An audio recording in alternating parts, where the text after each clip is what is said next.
السلام عليكم ورحمة الله وبركاته. وعليكم السلام ورحمة الله.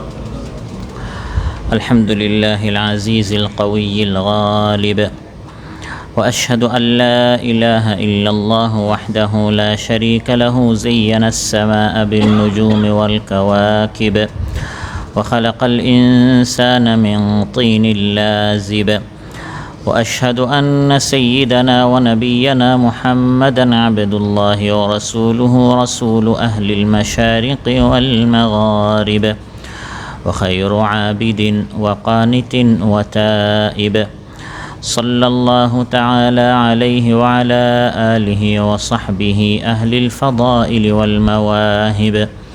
أما بعد فأعوذ بالله من الشيطان الرجيم. بسم الله الرحمن الرحيم. ألم تر أن الله أنزل من السماء ماء فتصبح الأرض مخضرة إن الله لطيف خبير له ما في السماوات وما في الأرض وإن الله لهو الغني الحميد। আল্লাহ তাআলা ইরশাদ করেন, তুমি কি দেখো না যে আল্লাহ তাআলা আসমান থেকে পানি বর্ষণ করেন, তাতে জমিন সজীব সবুজ হয়ে যায়। নিশ্চয় আল্লাহ তাআলা সূক্ষ্মদর্শী, সব কিছু জানেন, সব বিষয়ে অবগত।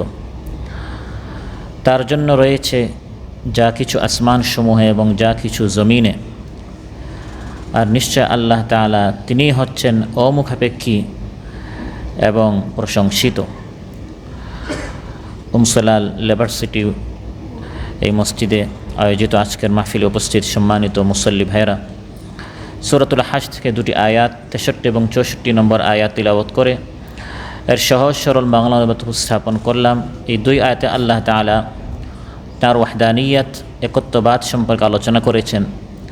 যে আল্লাহ তাআলা একমাত্র আমাদের রিজিকের ব্যবস্থা করেন, পানির ব্যবস্থা করেন, জমিন থেকে নানা ধরনের ফল ফসলের ব্যবস্থা করেন। আসমানসমূহে এবং জমিনসমূহে যা কিছু আছে সব কিছুর মালিক, এর অধিকার হচ্ছে শুধু আল্লাহ তাআলার। তিনি এর অধিপতি, তিনি এর মালিক, পরিচালক। এজন্য শুধু ইবাদত আল্লাহ তাআলার করতে হবে, আইন বিধান শুধু আল্লাহর মানতে হবে। এসব বিষয়ে আপনাদের সামনে আলোচনা উপস্থাপন করব ইনশাআল্লাহ। সম্মানিত ভাইরা, আল্লাহ তাআলা ইরশাদ করেন, আলাম তারা আন্নাল্লাহা আনজালা মিনাস সামাই মাআ, তুমি কি দেখো না যে আল্লাহ তাআলা আসমান থেকে পানি বর্ষণ করেছেন। একটি জমিন হলুদ হয়, শুষ্ক হয়। আল্লাহ তাআলা আসমান থেকে যখন তাতে পানি বর্ষণ করেন, এই মরা জমিনটি জীবিত হয়ে যায়, শুষ্ক জমিনটি সবুজ হয়ে যায়। এই হলুদ যে জমিন ছিল, এটা আবার আন্দোলিত হয়ে, স্ফীত হয়ে আবার এর ভিতরে জীবন ফিরে আসে। সুবহানাল্লাহ। এই আয়াতের মধ্যে আল্লাহ তাআলা এখানে একটি প্রকাশ্য অর্থ রয়েছে, আবার একটি সূক্ষ্ম অর্থ রয়েছে। এই আয়াতের প্রকাশ্য অর্থ যেটা, যে একটি জমিন মৃত থাকে, আল্লাহ তাআলা আসমান থেকে পানি বর্ষণ করেন, তারপর এই জমিন থেকে নানা ধরনের নিয়ামত, রিজিকের ব্যবস্থা আল্লাহ তাআলা আমাদের জন্য, আমাদের গবাদি পশুর জন্য আল্লাহ তাআলা করে দিয়েছেন। ফালিয়ানজুরিল ইনসানু ইলা তাআমিহি, মানুষ যেন তার খাবারের দিকে একটু লক্ষ্য করে, যে খাবারটি আমরা রাত দিন খাচ্ছি, কোনো চিন্তা নেই, কোনো ফিকির নেই। আল্লাহ বলেন একটু চিন্তা করো, ফিকির করো, ভাবো তোমার এই খাবার নিয়ে। আন্না সাবাবনাল মাআ সাব্বা, আমি আল্লাহ তাআলা আসমান থেকে পানি বর্ষণ করলাম। সুম্মা শাকাকনাল আরদা শাক্কা, তারপর আসমান থেকে যখন পানি বর্ষিত হলো, জমিন ফেটে গেল, জমিন বিদীর্ণ হলো। ফাআমবাতনা ফিহা হাব্বা ওয়া ইনাবা ওয়া কাদবা ওয়া যাইতুনা ওয়া নাখলা ওয়া হাদাইকা গুলবা ওয়া ফাকিহাতাও ওয়া আব্বা মাতাআল লাকুম ওয়া লিআনআমিকুম। আল্লাহ তাআলা ইরশাদ করেন, আসমান থেকে পানি বর্ষণ করলাম, জমিন ফেটে গেল, এখান থেকে নানা ধরনের ফসল উৎপন্ন হলো, শস্য উৎপন্ন হলো, আঙ্গুর উৎপন্ন হলো, খেজুর উৎপন্ন হলো, শাক সবজি সেখান থেকে উৎপন্ন হলো।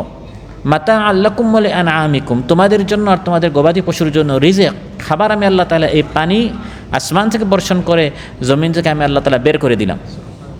তো এটি হচ্ছে এই আয়াতের প্রকাশ্য অর্থ, যে আল্লাহ তাআলা আলাম তার, আল্লাহ বলে তুমি কি দেখো না, ফালিয়ানজুর, তুমি দেখো, আন্নাল্লাহ আনজালা মিনাস সামাই মা, আল্লাহ তাআলা আসমান থেকে পানি বর্ষণ করেন। ফাতুসবিহুল আরদু মুখদাররা, ফলে এই জমিনটি সবুজ হয়ে যায়। এই জমিন থেকে আল্লাহ তাআলা নানা ধরনের ফসল উৎপন্ন করেন। এটি হচ্ছে এই আয়াতের একটি প্রকাশ্য অর্থ। এই আয়াতের মধ্যে একটি সূক্ষ্ম অর্থ রয়েছে, সূক্ষ্ম দুটি অর্থ রয়েছে। একটি অর্থ হচ্ছে যেভাবে আল্লাহ তাআলা আসমান থেকে পানি বর্ষণ করে একটি মৃত জমিনকে আল্লাহ তাআলা পুনর্জীবিত করলেন, যে আল্লাহ তাআলা মৃত জমিনকে আসমানের পানি দ্বারা জীবিত করতে পারলেন, সে আল্লাহ তাআলা মানুষকে মৃত্যুর পর আবার জীবিত করতে, এখানে আল্লাহ তাআলা ইশারা দিচ্ছেন, এটি সূক্ষ্ম একটি অর্থ। রিজকাল লিল ইবাদ ওয়া আহইয়াইনা বিহি বালদাতাম মাইতা কাযালিকাল খুরুজ। আল্লাহ তাআলা বলেন রিজকাল লিল ইবাদ, আসমান থেকে আমি যে পানি বর্ষণ করলাম, জমিন থেকে ফসল উৎপন্ন করলাম, এটি হচ্ছে আমার বান্দাদের জন্য রিজক। চিন্তা করো যে আল্লাহ তাআলা আসমান থেকে পানি বর্ষণ করে মৃত জমিনকে আল্লাহ তাআলা জীবিত করলেন। এখানে চিন্তাশীলদের জন্য চিন্তার খোরাক রয়েছে। ওয়া আহইয়াইনা বিহি বালদাতাম মাইতা, মৃত কত জমিনকে আমি আল্লাহ তাআলা আসমানের পানি দ্বারা জীবিত করলাম, যে আল্লাহ তাআলা মৃত জমিনকে জীবিত করতে পারলেন। কাযালিকাল খুরুজ, সে আল্লাহ তাআলা তোমাদেরকে মৃত্যুর পর আবার পুনর্জীবিত করবেন। সুবহানাল্লাহ। আজ মুশরিক কাফির যারা আছে, যুগে যুগে তারা অস্বীকার করতো যে একজন মানুষ মারা যাওয়ার পর কীভাবে আল্লাহ তাআলা তাকে আবার জীবিত করতে পারেন, এটা কি সম্ভব? আমরা আমাদের বাবা দাদা পূর্বপুরুষ কত মানুষকে আমরা কবরস্থ করলাম, কাউকে কোনোদিন দেখলাম না আবার কবর থেকে উঠতে। একজন মানুষ যখন হাড্ডি হয়ে যাবে এবং তার অস্তিত্ব শেষ হয়ে যাবে, আবার আল্লাহ তাআলা তাকে কিভাবে উঠাবেন? কেউ অগ্নিতে জ্বলে যায়, কেউ আসমান থেকে প্লেন থেকে যখন নিচে পড়ে যায়, বা ভূমিকম্পের সময় যখন মানুষ অস্তিত্বহীন হয়ে যায়, পানিতে ডুবে যায় এবং জলপ্রাণীর পেটে চলে যায়, এই মানুষকে আল্লাহ তাআলা কীভাবে আবার উঠাবেন? আল্লাহ তাআলা বলেন দেখো আল্লাহ তাআলা একটি মরা জমিনকে কীভাবে আসমানের পানি দ্বারা জীবিত করেন। মৃত জমিনকে যে আল্লাহ তাআলা উঠাতে পারেন, জীবিত করতে পারেন, সে আল্লাহ তাআলা মৃত মানুষকে মৃত্যুর পর আবার জীবিত করতে। এটি হচ্ছে এই আয়াতের একটি সূক্ষ্ম অর্থ।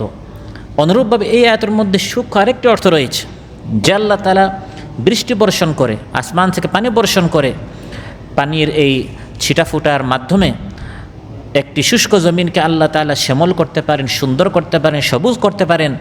সেই আল্লাহ তাআলা আসমান থেকে একটি কিতাব নাজিল করেছেন। আসমান থেকে যেমন আনজালা মিনাস সামাই মা, পানি নাজিল করেছেন মানুষের শরীর জীবিত করার জন্য, জমিনকে জীবিত করার জন্য, পশু পাখি এই পানির মাধ্যমে যে ফল ফসল উৎপন্ন হবে সেগুলো খেয়ে তারা সজীব হবে, মোটা হবে, তাজা হবে। সেই আল্লাহ তাআলা আবার আসমান থেকে একটি কিতাবও নাজিল করেছেন। যেরকম আসমান থেকে বর্ষিত পানি দ্বারা মৃত জমিন জীবিত হয়, ঠিক তেমনইভাবে আসমান থেকে আল্লাহ তাআলা যে ওয়াহির শান্তিধারা আল্লাহ তাআলা বর্ষিত করেছেন। আল্লাহ তাআলা বলেন তুমি দেখো এই আসমানের ওয়াহির এই কিতাব, শান্তির এই কিতাব দ্বারা আমি এই মৃত পৃথিবীকে আমি কীরকম জীবিত করি। যারা আমার বিধান মানে না, আমার আয়াত মানে না, আমার হুকুম মানে না, সেখানে অশান্তি, সেখানে বিশৃঙ্খলা, সেখানে নানা ধরনের চুরি রয়েছে, ডাকাতি রয়েছে, হত্যা রয়েছে, লুণ্ঠন রয়েছে, অর্থনৈতিক সংকট রয়েছে, রাজনৈতিক আপনার প্রতিহিংসা রয়েছে। আমি আসমান থেকে শান্তির কিতাব নাজিল করেছি। যেরকম শান্তির পানির মাধ্যমে মৃত জমিন জীবিত হয়, ঠিক তেমনইভাবে আসমান থেকে আমি আল্লাহ তাআলা এমন শান্তির কিতাব নাজিল করেছি, অতি শীঘ্রই তুমি দেখবে আরবের এই অনুর্বর বিশুষ্ক মরুভূমি জ্ঞান, আখলাক, চরিত্র, নৈতিকতা, সুসংস্কৃতির গোল বাগিচায় এটা সুন্দরভাবে পরিণত হবে। সুবহানাল্লাহ। এবং সেটা পৃথিবী অবলোকন করেছে। যারা ছাগল রাখত, উটের রাখাল ছিল, তারা এই কোরআন মানার কারণে কেউ তাদেরকে চিনত না, জানত না, এবং সেই সময়ের সুপার পাওয়ার রোম পারস্যের আতঙ্কে ভয়ে তারা সবসময় সন্ত্রস্ত থাকত। কোরআনের বিধান মানার কারণে তাদের ভাগ্য পরিবর্তন হয়ে গেল। লাঞ্ছিত থাকার পর তারা সম্মানিত হলো, বিচ্ছিন্ন থাকার পর তারা ঐক্যবদ্ধ হলো। পৃথিবীর নেতৃত্বের আসনে আল্লাহ তাআলা তাদেরকে বসিয়ে দিলেন। কোরআন যারাই মেনেছে তারা সৌভাগ্যবান হয়েছে, তারা দুর্ভাগ্য হয়নি। কোরআন আল্লাহ তাআলা দুর্ভাগ্য হওয়ার জন্য নাজিল করেননি, বরং আমাদের ভাগ্য খুলে দেওয়ার জন্য 30 পারা কোরআন আল্লাহ তাআলা নাজিল করেছেন। তাহা মা আনজালনা আলাইকাল কুরআনা লিতাশকা, হে নবী আপনার প্রতি এই কোরআন আমি এজন্য নাজিল করিনি যে আপনি দুর্ভাগ্য হবেন, বরং এই কোরআন আমি নাজিল করেছি মৃত জমিন যেরকম জীবিত হয় একটি অশান্ত জনপদকে শান্ত করার জন্য, একটি দুর্ভাগা জাতিকে সৌভাগ্যবান করার জন্য, তাদেরকে সুখী করার জন্য আমি এই কোরআন নাজিল করেছি। এই কোরআন হচ্ছে রূহ। কোরআনের একটি অর্থ হচ্ছে রূহ। যেরকম রূহ যখন মৃত মানুষের ভিতরে চলে আসে তখন সে জীবিত হয়, এবং এই রূহ যখন তার ভিতর থেকে চলে যায় তখন সে মৃত লাশ হয়। ঠিক তেমনইভাবে যে শিক্ষাঙ্গনে, যে সমাজে, যে অঙ্গনে, যে স্থানে, যে দেহের ভিতরে কোরআন থাকবে সেই স্থানে মানুষ জীবন পাবে, শান্তি পাবে, আরাম পাবে। আর যে দেহ থেকে, সেটা মানুষের দেহ হোক, সমাজের দেহ হোক, রাষ্ট্রের দেহ হোক, শিক্ষাঙ্গনের দেহ হোক, কোনো একটি সংগঠন, সংস্থা, প্রতিষ্ঠানের দেহ হোক, সেখান থেকে যদি কোরআন নামক এই রূহকে ছিনিয়ে নেওয়া হয়, বাদ দেওয়া হয়, তখন সেখানে শান্তি নয়, সেখানে অশান্তি বিরাজ করবে। কোরআনের মধ্যে আল্লাহ তাআলা কোরআনকে রূহ বলেছেন, ওয়াকাযালিকা আওহাইনা ইলাইকা রূহাম মিন আমরিনা। হে আমার হাবিব, আমার পক্ষ থেকে একটি নির্দেশ, একটি রূহ আমি আপনার প্রতি নাজিল করেছি। একসময় আপনি কিতাব জানতেন না, ঈমান জানতেন না, হেরা গুহায় আপনি যেতেন, গিয়ে আপনি চিন্তা করতেন, মা কুনতা তাদরি মাল কিতাব ওয়ালাল ঈমান। তখন আপনাকে সঠিক নির্দেশনা দেওয়ার জন্য আমি এই 30 পারা কোরআন আপনাকে উপহার দিলাম। নূরান নাহদি বিহি মান নাশাউ মিন ইবাদিনা। এটি হচ্ছে একটি নূর, এটি হচ্ছে একটি আলো। যে জাতি তারা পথ জানে না, এই পথহারা জাতিকে সঠিক পথ দেখাবার জন্য আমি আল্লাহ তাআলা 30 পারা কোরআন নাজিল করলাম। সুনান তিরমিজির বর্ণনা, এই কোরআন দ্বারা যে ব্যক্তি কথা বলবে সে সত্য কথা বলবে। কি কথা বলবে? মান ক্বালা বিহি সাদাকা ওয়া মান হাকামা বিহি আদাল। এই কোরআন দ্বারা যে ব্যক্তি বিচার করবে সে ন্যায় ইনসাফ ভিত্তিক বিচার করবে। ওয়ামান আমিলা বিহি উজির। কোরআনের উপর যে ব্যক্তি আমল করবে সে পুরস্কৃত হবে। ওয়ামান দাআ ইলাইহি হুদিয়া ইলা সিরাতিম মুস্তাকিম। আর যে কোরআনের দিকে আহ্বান করবে, দাওয়াত দিবে, তাকে সঠিক সরল পথের দিক নির্দেশনা দেওয়া হবে। তাহলে আল্লাহ সুবহানাহু ওয়া তাআলা যেরকম আসমান থেকে পানি বর্ষণ করে একটি মৃত জমিনকে জীবিত করেছেন, সেই আল্লাহ তাআলা তিনি আসমান থেকে একটি কিতাব নাজিল করে একটি মৃত জাতিকে, অশান্ত জাতিকে, পথহারা জাতিকে আল্লাহ তাআলা সঠিক পথ দেখাতে চান। আল্লাহ বলেন, ফাতুসবিহুল আরদু মুখদাররাতান ইন্নাল্লাহা লতীফুন খাবীর। একটি জমিন যেরকম সবুজ হয়, ঠিক তেমনিভাবে একটি জাতি যাতে করে সজীব হয়, সঠিক পথ পায়, আল্লাহ তাআলা তাদেরকে 30 পারা কোরআন দিয়েছেন। এটি আল্লাহ তাআলা না জেনে দেননি। লতীফুন খাবীর, আল্লাহ সব কিছু জানেন, সূক্ষ্ম জ্ঞানের অধিকারী আল্লাহ তাআলা, সব কিছু বিষয়ে অবগত আছেন আল্লাহ তাআলা। আল্লাহর অভিজ্ঞতা আছে, আল্লাহর ইলম আছে, আল্লাহর জ্ঞান আছে। ওই জ্ঞানের আলোকে আল্লাহ তাআলা 30 পারা কোরআন দিলেন। এখন আমার জ্ঞান সীমিত, আমার অভিজ্ঞতা সীমিত, আমার ইলম সীমিত, আমি এই কোরআন বাদ দেওয়ার আমার অধিকার নেই। কোরআনের আইন বেশ কম করার, কিছু সংযোজন করার, কিছু বিয়োজন করার আমার সে অধিকার নেই। কারণ আমার জ্ঞান তো আল্লাহর জ্ঞান, এর সামনে তার কোনো তুলনাই হতে পারে না। যে আল্লাহ তাআলা বিশাল জ্ঞানের অধিকারী, তিনি আমার শান্তির জন্য, আমার কল্যাণের জন্য তিনি আমাকে 30 পারা কোরআন দিয়েছেন। সেই কোরআন আমাকে মানতে হবে, তাতেই শান্তি রয়েছে। ইয়া বুনাইয়া ইন্নাহা ইন তাকু মিসকালা হাববাতিন মিন খারদাল فتكن في صخرة أو في السماوات أو في الأرض يأت بها الله إن الله لطيف خبير। আল্লাহর জ্ঞান কেমন কেমন আল্লাহ তাআলা লতীফুন খাবীর, সূক্ষ্ম জ্ঞানের অধিকারী, বিশাল আল্লাহ তাআলা জ্ঞানের অধিকারী। লোকমান হাকিম তার সন্তানকে বলছেন, বাবা,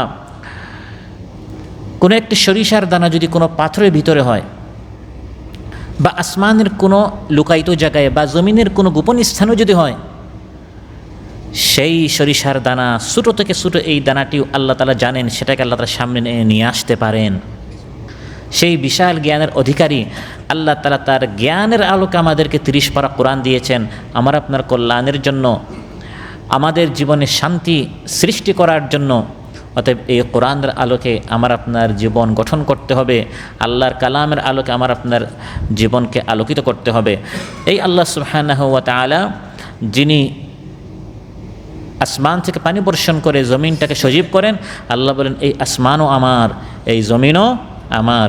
যেহেতু আসমান জমিন আমার এবং আসমান থেকে পানি বর্ষণ করে আমি আমার জমিন থেকে বিভিন্ন ধরনের ফসল উৎপন্ন করেছি তোমাদের রিজেকের জন্য, সেই আমি আল্লাহ তাআলা চাই আমার আসমানের নিচে, আমার জমিনের উপরে আমার বিধান দ্বারা যেন এই মানুষ তার জীবন পরিচালনা করে।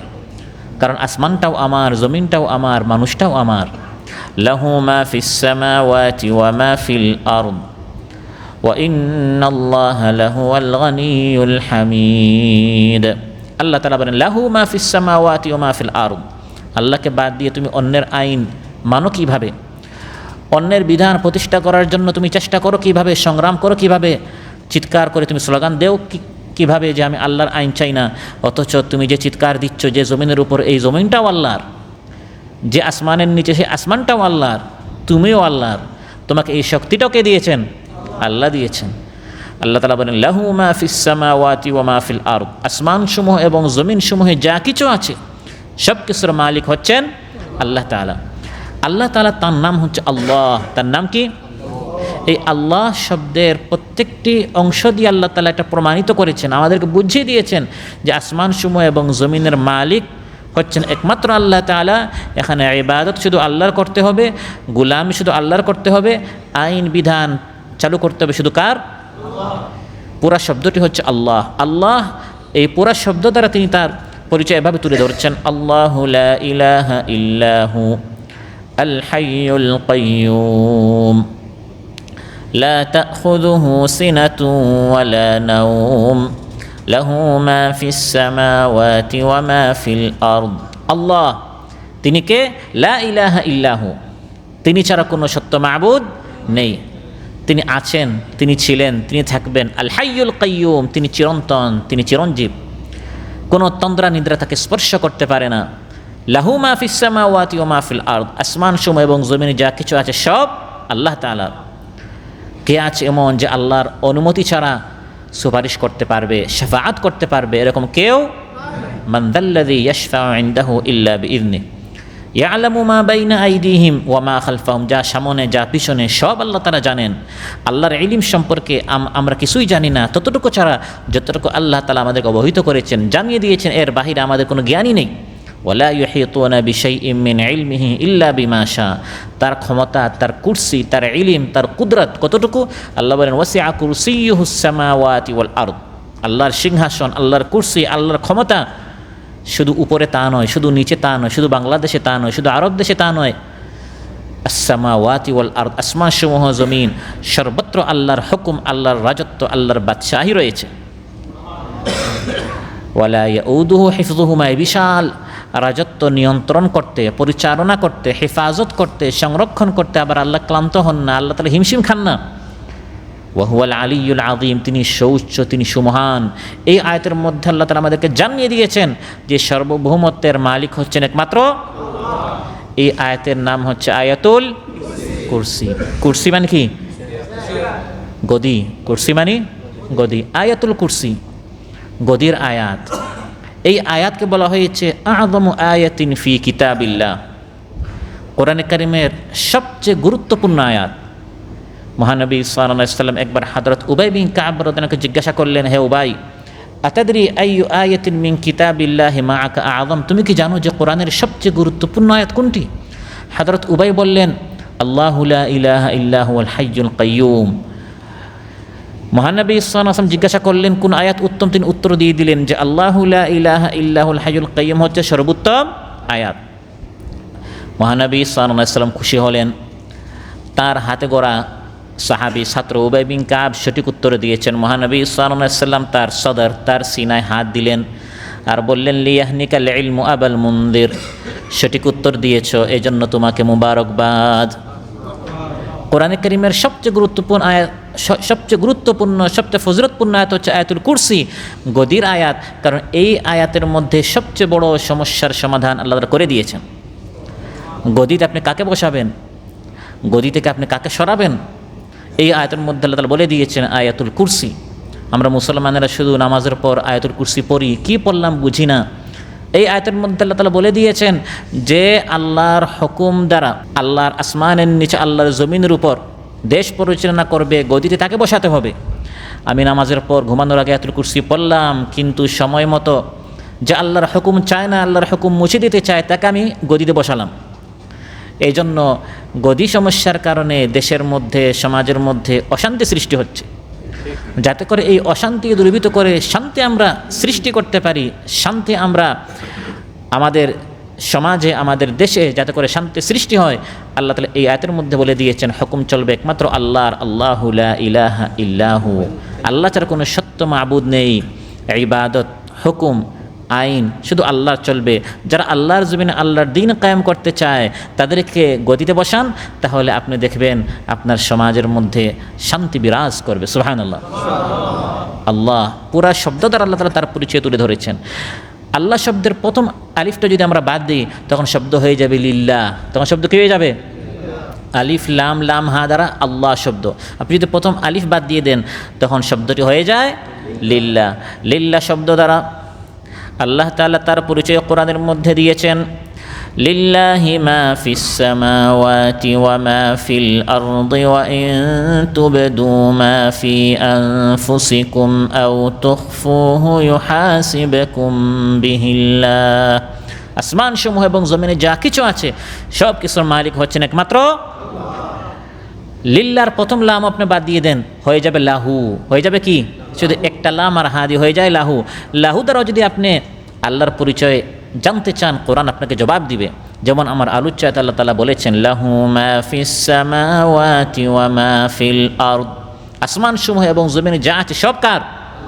লামটাও বাদ দিয়ে দেন, বাকি থাকবে শুধু হু। কোরআনে কারিমে বিভিন্ন জায়গায় আল্লাহ তাআলা বলেছেন, যেমন ইন্নাহু বিকুল্লি শাইইন আলিম। ইন্না নিশ্চয়, নিশ্চয় কি? হু তিনি, বিকুল্লি শাইইন আলিম সব কিছু জানেন। ইন্না নিশ্চয়, হু আল্লাহ তিনি, আলিমুন বিদাতিস সুদূর অন্তরের মধ্যে লুকায়িত জিনিস তিনি জানেন। তাহলে আল্লাহ, লিল্লাহ, লাহু, হু, আল্লাহ তাআলা তার পরিচয়, তার নামের প্রত্যেকটি অংশ দ্বারা আমাদেরকে জানিয়ে দিয়েছেন। আসমান সমূহ, জমিন সমূহ শুধু আল্লাহর, আইন চলবে শুধু আল্লাহ তাআলা। সুবহানাল্লাহ। লাহু মা ফিস সামাওয়াতি ওয়া মা ফিল আরদ, আসমান সমূহ এবং জমিনে যা আছে আল্লাহ বলেন সব আল্লাহর। সৃষ্টির দিক দিয়ে, মালিকানার দিক দিয়ে, নিয়ন্ত্রণ এবং পরিচালনার দিক দিয়ে আকাশ পৃথিবীতে যা কিছু আছে সব কিছু শুধু আল্লাহ তাআলা। আসমানটি কার? জমিনটাও আমরা, আমাদের জীবন, আমাদের মরণ, আমাদের মাল, ধন, সম্পদ, জায়গা, জমিন যা কিছু আল্লাহ তাআলা আমাদেরকে দিয়েছেন সবই মূলত আল্লাহ তাআলার। অতএব আল্লাহ তাআলা কোরআনের মধ্যে বলেন, যেহেতু এই সব কিছু আমি আল্লাহর সৃষ্টি, অতএব এই প্রত্যেকটা জিনিস চলতে হবে আমার আইন দ্বারা, আমার বিধান দ্বারা, আমার হুকুম দ্বারা। সৃষ্টি যার, আইন চলবে তার। কোরআনের মধ্যে রব্বুল আলামিন বলেন, والشمس والقمر والنجوم مسخرات بأمره ألا له الخلق والأمر تبارك الله رب العالمين। والشمس সূর্য বিশাল সৃষ্টি, والقمر, والقمر চাঁদ সবচেয়ে সুন্দর সৃষ্টি, والنجوم আকাশের মধ্যে ছড়িয়ে আছে অসংখ্য অগণিত তারকারাজি, নক্ষত্ররাজি। আল্লাহ বলেন এই সব সৃষ্টি মুসাখখারাতিম বিআমরি, আইন, হুকুম, নির্দেশ, আদেশ, আমর, অর্ডার শুধু মানে আল্লাহর। কেন? আল্লাহ বলেন কারণ এগুলো আল্লাহ সৃষ্টি করেছেন। সৃষ্টি করলাম আমি আর আইন মানবে তোমার, এটা কি যুক্তি বলে?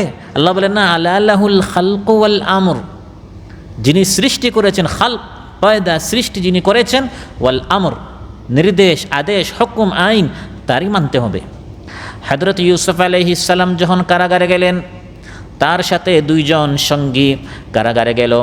ইউসুফ আলাইহিস সালাম তাদেরকে এই বিষয়টি অত্যন্ত চমৎকারভাবে বুঝিয়েছেন যে এই পৃথিবীতে আইন বিধান শুধু আল্লাহ তাআলার চলবে। ইউসুফ আলাইহিস সালামের দাওয়াতের এই ভাষাটি, কথাগুলো, শব্দগুলো আল্লাহ তাআলা এত বেশি পছন্দ হলো, কোরআনের মধ্যে আল্লাহ তাআলা কোট করে দিলেন, আমাদেরকে জানিয়ে দিলেন, ইয়া সাহিবাইস সিজনি আরবাবুম মুতাফাররিকুনা খায়র আমিল্লাহুল ওয়াহিদুল কাহ্হার। হে আমার কারা সঙ্গীদয়, বলো তো দেখি এই পৃথিবীতে অনেক রব থাকা ভালো, না শুধু একক পরাক্রমশালী আল্লাহ তাআলা একজন হওয়া উত্তম? তোমরা আল্লাহকে বাদ দিয়ে যাদের পূজা করছো এগুলো তো এমন সকল নাম যেগুলোর পক্ষে কোনো দলিল নেই। লাত, উজ্জা, মানাত, হুবাল ইত্যাদি মানুষ যে সকল মূর্তি বানিয়েছে এর সপক্ষে কোনো দলিল নেই। কিন্তু আমি যে আল্লাহ থেকে দাওয়াত দিচ্ছি এর সপক্ষে আল্লাহ তাআলা অসংখ্য গণিত নবী পাঠিয়েছেন, কিতাব নাজিল করেছেন। ইনিল হুকমু ইল্লা লিল্লাহ, হুকুম চলতে হবে শুধু আল্লাহ তাআলার। এই দাওয়াতটি ইউসুফ আলাইহিস সালাম দিচ্ছেন এবং আল্লাহর এত পছন্দ লেগেছে আমাদেরকে এটা জানিয়ে দেওয়ার জন্য কোরআনের মধ্যে আল্লাহ তাআলা এটা কোট করেছেন। ইউসুফ আলাইহিস সালাম তার সাথে যে দুইজন সঙ্গী কারাগারে গিয়েছিল, তিনি তাদেরকে দাওয়াত দিচ্ছেন, তাদেরকে বোঝাচ্ছেন ওই কারাগার থেকে বের হয়ে নয়, কারাগারের মধ্যেই দাওয়াত। সুবহানাল্লাহ। কারণ জালিমদের সবচেয়ে বড় মাথা ব্যথা যে এই ইসলামপন্থীরা হচ্ছে সবচেয়ে বড় সমস্যা জালিমদের জন্য। এদেরকে বাহিরে রাখলেও সমস্যা, আর কারাগারের ভিতরে ঢুকালে আরেক সমস্যা। কারাগারের ভিতরে তারা এমনভাবে ইসলামের দাওয়াত দেয় ইউসুফ আলাইহিস সালামের মতো, সেখানেই তারা দাওয়াতি ইউনিট চালু করে ফেলে। সুবহানাল্লাহ বলবেন না? ওই কারাগারের ভিতরে দাওয়াতি কাজ করার সুফল এখন আমরা দেখতে পাচ্ছি কিনা? কারাগার থেকে যারা বেরো হচ্ছে সবাই এখন ইসলামের পক্ষে হয়ে গেছে। ইউসুফ আলাইহিস সালাম তার সাথে দুইজন কারাগারে গেল, তিনি তাদেরকে ইসলামের দিকে দাওয়াত দেওয়া শুরু করলেন এবং পরবর্তীতে এই দুইজনের মধ্যে একজন ছিল বাচ্চাকে মদ পান করাতো এবং সে বাদশার সামনে ইউসুফ আলাইহিস সালামের কথা পরবর্তীতে উল্লেখ করার কারণে এর মাধ্যমে ইউসুফ আলাইহিস সালাম পরবর্তীতে মিশরের অর্থমন্ত্রী হয়ে তারপর গোটা মিশরের বাদশা হয়ে গেলেন। তাহলে দাওয়াতি কাজ যারা দ্বীনের কথা বলে, কোরআনের কথা বলে, তারা সব জায়গায় করবে। ইউসুফ আলাইহিস সালামের মতো তারা জেলখানায় গেলেও সেখানে দাওয়াতি কাজ আছে না নাই? প্রিয় ভাইরা, তাহলে কোরআনের মধ্যে আল্লাহ সুবহানাহু ওয়া তাআলা আমাদেরকে বলে দিয়েছেন যে আসমানসমূহ এবং জমিনসমূহ শুধু আল্লাহ তাআলার। অতএব যেহেতু আল্লাহ তাআলার, আল্লাহ এগুলোর মালিক, আল্লাহ এগুলো সৃষ্টি করেছেন, অতএব সেখানে শুধু আল্লাহর আইন চলবে, শুধু আল্লাহর হুকুম চলবে। সকল ক্ষমতার উৎস হচ্ছেন একমাত্র আল্লাহ তাআলার। আজ একদল জালিম তারা বলে যে সকল ক্ষমতার উৎস হচ্ছে জনগণ। না, এটা হচ্ছে একটি শিরকি কথা। কোরআনের মধ্যে আল্লাহ বলেন সকল ক্ষমতার উৎস যে শুধু আল্লাহ তাআলা, এটা জালিমরা টের পাবে, এটা জালিমরা বুঝবে কোন সময়? যখন তারা আযাব দেখবে, অবলোকন করবে, তখন তাদের ওই জনগণ তাদেরকে আল্লাহর আযাব থেকে বাঁচাতে পারবে না। ওই ফোর্স বাহিনী, বিভিন্ন বাহিনী, তাদের কর্মী বাহিনী, জনগণ ইত্যাদি যারা তাদেরকে সাপোর্ট করতো দুনিয়াতে, এই সাপোর্টার কিয়ামতের দিন আল্লাহর আযাব থেকে তারা বাঁচাতে পারবে না। তখন তারা বুঝতে পারবে না সকল ক্ষমতার উৎস, শক্তির উৎস হচ্ছেন আল্লাহ তাআলা। ولو يرى الذين ظلموا إذ يرون العذاب أن القوة لله جميعا وأن الله شديد العذاب ولو يرى الذين ظلموا إذ يرون العذاب। যদি তুমি দেখতে জালিমদেরকে যখন তারা শাস্তি দেখবে, তখন তারা বুঝতে পারবে না জনগণ নয়, মানুষ নয়, সৃষ্টি নয়, বরং সকল ক্ষমতার উৎস আল্লাহ তাআলা। আল্লাহ এখন শাস্তি দিবেন, আল্লাহর এই শক্তি থেকে, আল্লাহর এই শাস্তি থেকে আমাদেরকে তো কেউ বাঁচাতে পারবে না। তখন তারা টের পাবে আসলেই সকল ক্ষমতার উৎস আল্লাহ তাআলা। শাস্তি বলেন, নিয়ামত বলেন, সব কিছু আল্লাহর হাতে। আল্লাহ যাকে নিয়ামত দিতে চান এই নিয়ামত থেকে কেউ বঞ্চিত করতে পারবে না। আল্লাহ যাকে শাস্তি দিতে চান ওই শাস্তি থেকেও কেউ রেহাই দিতে পারে না। অতএব সম্মানিত ভাইয়েরা, দিন বিজয়ের জন্য আমাদের সবাইকে মেহনত করতে হবে এবং আসমানসমূহ এবং জমিনসমূহ যে শুধু আল্লাহ তাআলার, সে আল্লাহ আসমানের নিচে, আল্লাহর জমিনের উপর শুধু আল্লাহর বিধান যাতে করে চালু হয়, আল্লাহর জমিনে যাতে করে আল্লাহর দ্বীন কায়েম হয়, এজন্য প্রত্যেক ঈমানদারকে সর্বোচ্চ চেষ্টা করতে হবে এবং এই পক্ষে তাকে মত দিতে হবে। আপনাকে যদি জিজ্ঞাসা করা হয় আপনার মত ইসলামের পক্ষে কিনা, আপনাকে মত দিতে হবে কিসের পক্ষে? ইসলামের পক্ষে।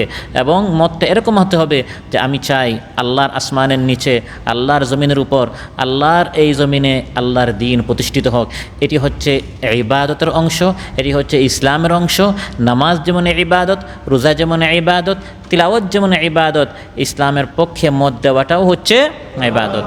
ইয়া আইয়ুহাল্লাযীনা আমানু দুখুলু ফিস-সিলমি কাফা। হে ইমানদারেরা, পরিপূর্ণভাবে ইসলামে প্রবেশ করো। আপনি নামাজ পড়ছেন, বছর বছর উমরা করছেন, হজ করছেন, তিলাওয়াত করছেন, কিন্তু আল্লাহর আসমানের নিচে, আল্লাহর জমিনের উপর কোরআন প্রতিষ্ঠার জন্য যখন আপনার মত নেয়ার সময় আসলো, মত দেওয়ার সময় আসলো, তখন আপনি ইসলামের বিপক্ষে সমর্থন দিলেন, মত দিলেন। আপনি এখানে ইবাদত করেন নাই, বরং জঘন্য আপনি অপরাধ করেছেন, কবিরা গুনাহ করেছেন। যে ব্যক্তিকে আপনি সমর্থন দিলেন সে যত গুনাহ করবে সব গুনার একটি অংশ আপনাকে পেতে হবে। এই মত দেওয়াটা হচ্ছে একটি আমানত। মত দেওয়াটা কি? একটি আমানত। ক্বালা রাসূলুল্লাহ সাল্লাল্লাহু আলাইহি ওয়াসাল্লাম আল মুস্তাশারু মু'তামান। পরামর্শ দেওয়া, মত দেওয়া, রায় দেওয়া, এটি হচ্ছে আমানত। আপনার কাছে একজন পরামর্শ চাইলে আমি আমার মেয়েকে বিবাহ দিতে চাই, ছেলেকে বিবাহ করাতে চাই, বা অমুক জায়গায় আমি ব্যবসা করতে চাই, আপনার নিকটে আমি পরামর্শ চাই। আপনি চিন্তা করেন এই লোকের সাথে আমার 10 বছর আগের একটা দুশ্মনী ছিল, এখন ভালো করে তাকে উল্টা পরামর্শ দিয়ে তাকে আমি এই সমস্যার মধ্যে ফেলার চেষ্টা করি, আপনি আমানতের খেয়ানত করেছেন। সে আপনাকে বিশ্বস্ত মনে করে আপনার নিকট পরামর্শ চেয়েছে, আপনি তার হিতাকাঙ্ক্ষী হিসাবে, কল্যাণকামী হিসাবে তাকে সঠিক পরামর্শ দিতে হবে। আল মুস্তাশার মুতামান। অতএব আমানত যথাস্থানে প্রদান করতে এটি আল্লাহ তাআলা হুকুম করছেন।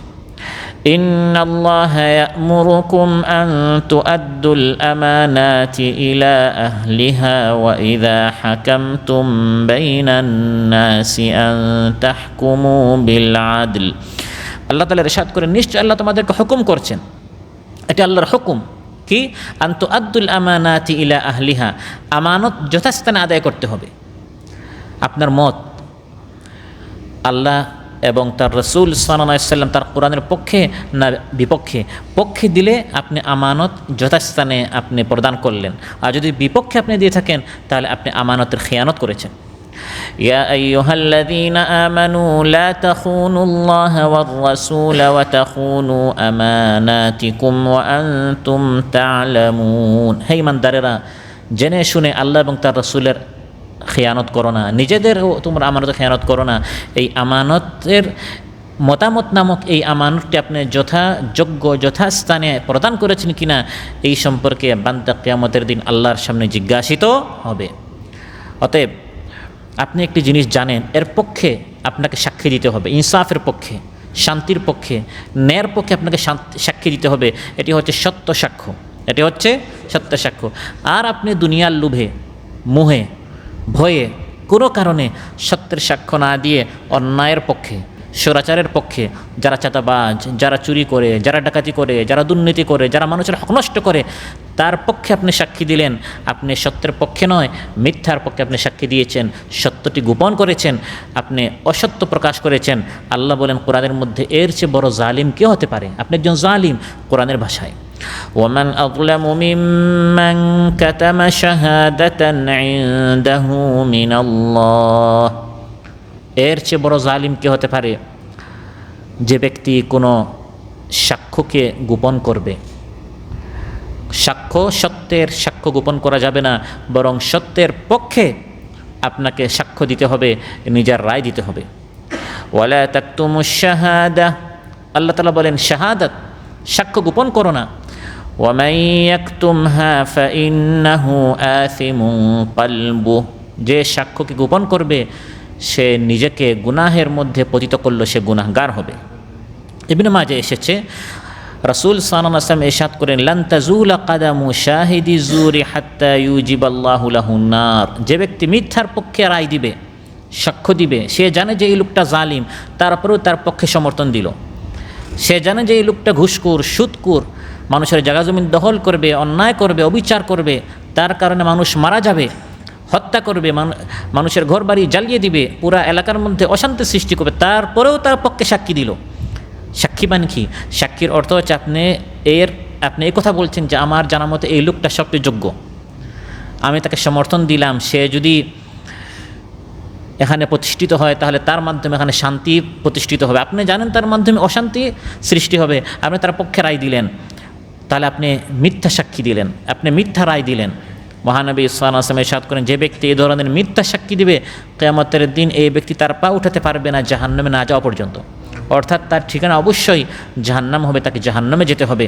সহিহ বুখারীতে এসেছে, একদিন মহানবী সাল্লাল্লাহু আলাইহি ওয়াসাল্লাম সাহাবায়ে কেরামদেরকে বললেন, আলা উনাব্বিউকুম বিআকবারিল কাবাইর, আমি কি তোমাদেরকে কবিরা গুনাহের মধ্যে কবিরা গুনাহ কি তোমাদেরকে বলবো না? একটি হচ্ছে সগীরা গুনাহ, একটি কবিরা গুনাহ, একটি হচ্ছে কবিরার মধ্যে কবিরা, অনেক বড় কবিরা গুনাহ।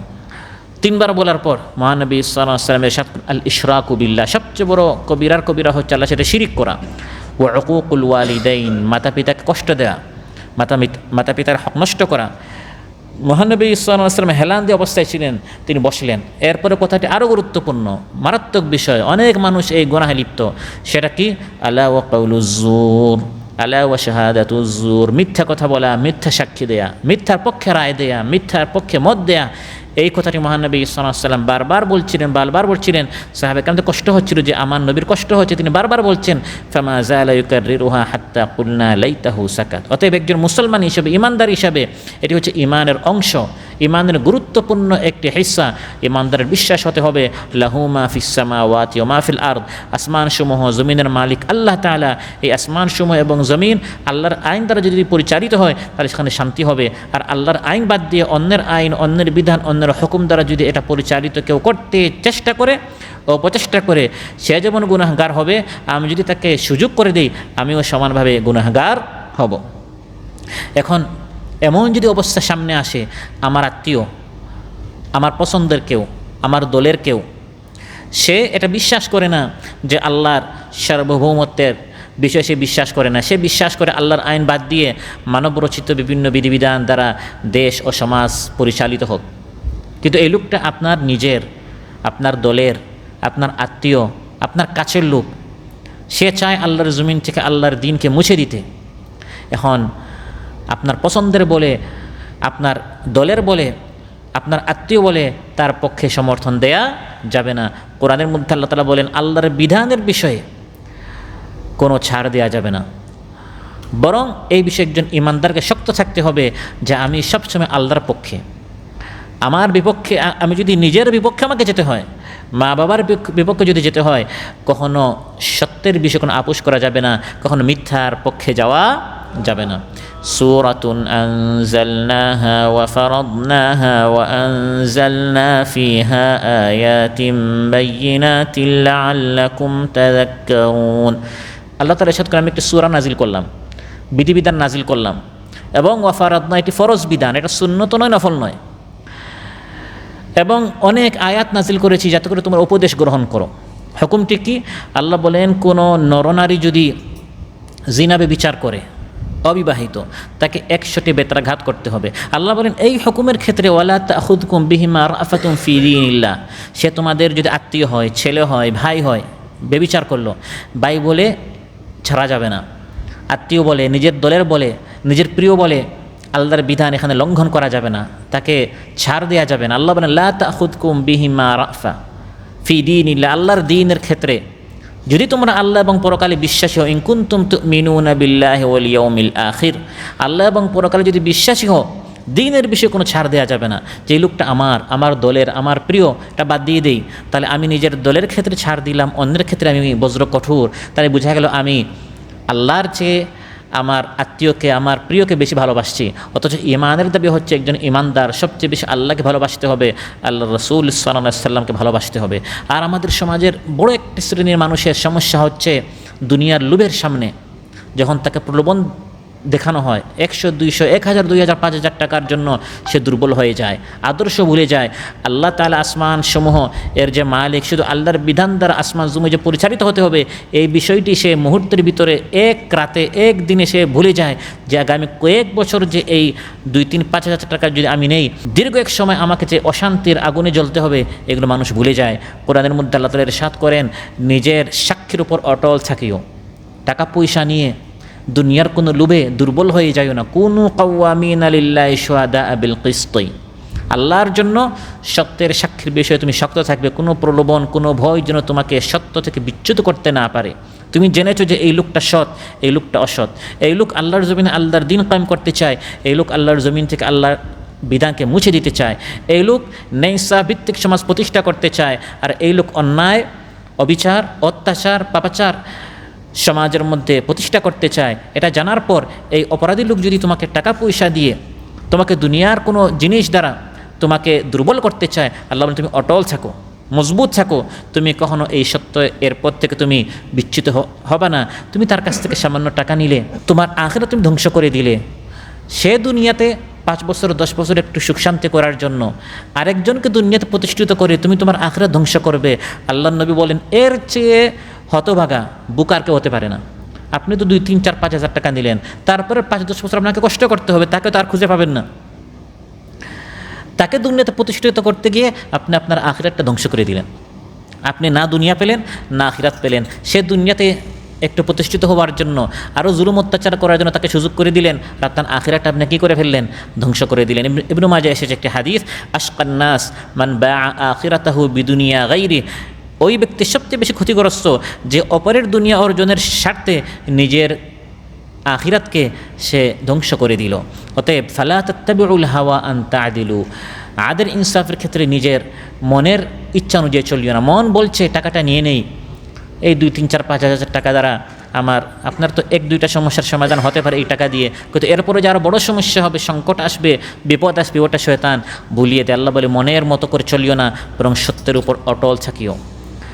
আল্লাহর আসমানের নিচে, আল্লাহর জমিনের উপর যারা আল্লাহর সার্বভৌমত্ব বিশ্বাস করে, আল্লাহর বিধান প্রতিষ্ঠা করতে চায়, আল্লাহ তাআলা বলেন তাদের পক্ষে তোমাকে সাক্ষ্য দিতে হবে, মত দিতে হবে। আবার আরেকজন মানুষ আছে, তারা বলে আমরা এই সকল ঝামেলায় নাই, আমি এই পক্ষেও না ওই পক্ষেও না। এরকম কিছু মানুষ আছে না নাই? আমি বসে বসে মসজিদে ইস্তিগফার পড়ব, তিলাওয়াত করব, আল্লাহ করব, এই সকল জায়গায় ঝামেলা নাই। এটা বলছে ইসলাম বিরোধী একটি কথা, শয়তান এগুলো শিখায়। কোরআনের মধ্যে আল্লাহ তাআলা বলেছেন ওয়ালা ইয়াবাশ শুহাদাউ ইযা মা দুউ, কোনো সাক্ষীকে যখন সাক্ষ্য দেওয়ার জন্য আহ্বান করা হবে সেজন্য সাক্ষ্য দিতে বিরত না হয়। কারণ আপনার একটি মতের কারণে হতে পারে বাতিল প্রতিষ্ঠিত হয়ে যাবে।